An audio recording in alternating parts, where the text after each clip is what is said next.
Good day everyone, I am Daphne and I am here to discuss the 8 self-determination skills which we think everyone should utilize every day.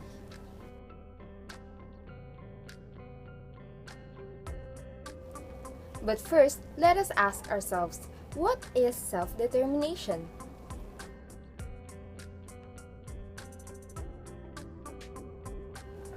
We have two keywords, choices and management. Self-determination refers to one's abilities to make choices and manage their own life.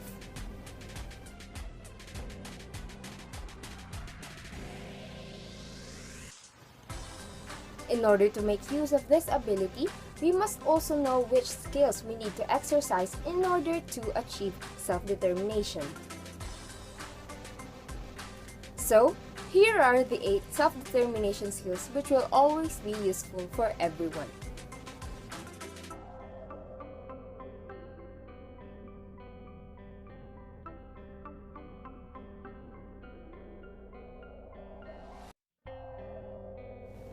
First, we have the choice-making skills. We associate the words preference and control with choice-making because this is a skill that has something to do with an individual's preference and their ability to control their actions and their environment. This should be as simple as a student choosing which ballpen brand should they buy depending on which works well for them the most.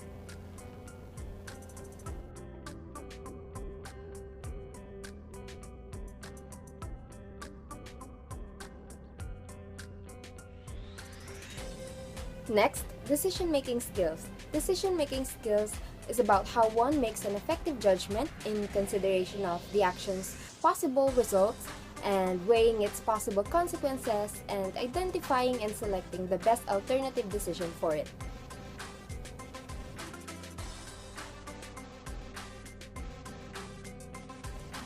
Now you may wonder, how do choice-making skills and decision-making skills differ from each other?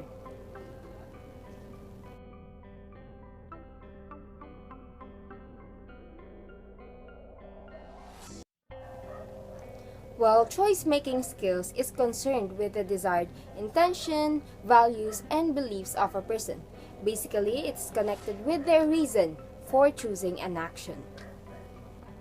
Meanwhile, decision-making skills, on the other hand, is concerned with the place of behavior, performance, and consequences of an action.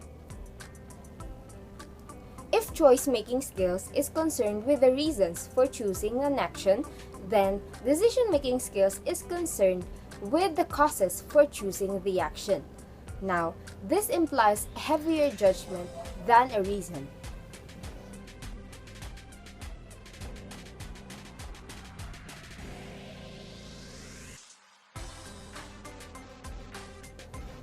Third, we have the problem-solving skills. Now, problem-solving skills requires one to identify the problem, its possible solutions, along with the pros and cons of these. This skill is essential because this can contribute to how one can influence change and determine a complexity level of the problem to be addressed.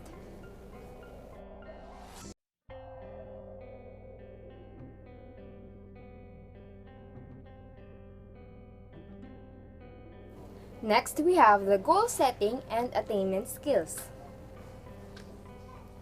These skills allow a person to align their focus and develop a sense of self-mastery.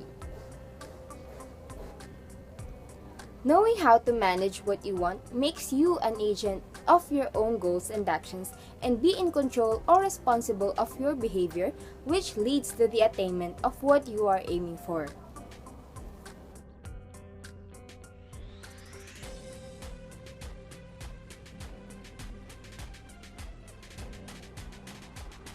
Our fifth skill is self-regulation. This is exercised through one's change in behavior, which specifically starts with self-observation. As you set your goals and implement actions, your decisions should be self-evaluated too in order to develop proactive and lifelong learning.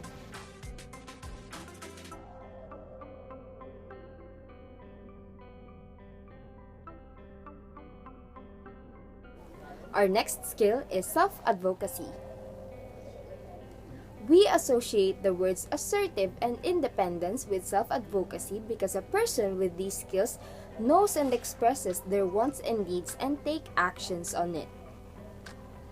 An example of this is when a working student is having troubles with keeping up on their academic requirements due to their heavy schedule. They will email their professors in order to raise their concern, knowing that if this situation goes on, they will not be able to comply with their responsibilities.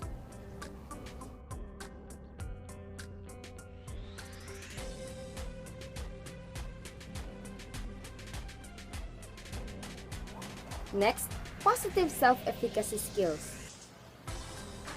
Self-efficacy means a person believes in their own abilities to take actions and achieve the goals they set for themselves.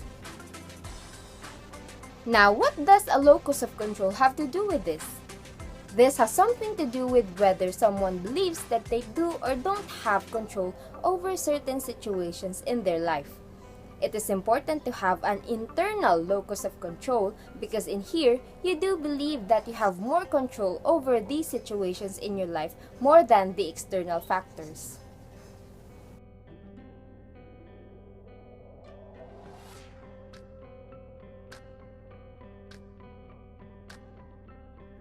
Our last skill is self-awareness.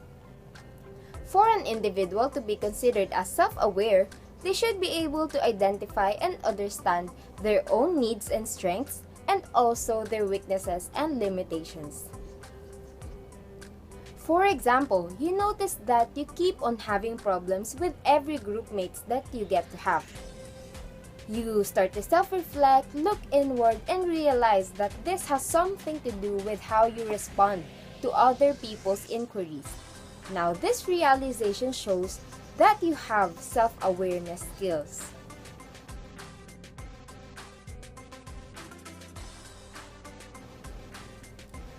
Those are all of our 8 self-determination skills which we think that everyone should be able to utilize, may this be in the school context or not.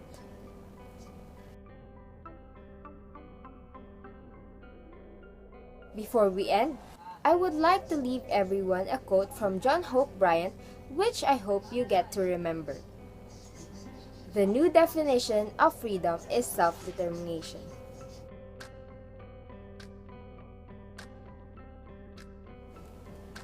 Thank you for listening.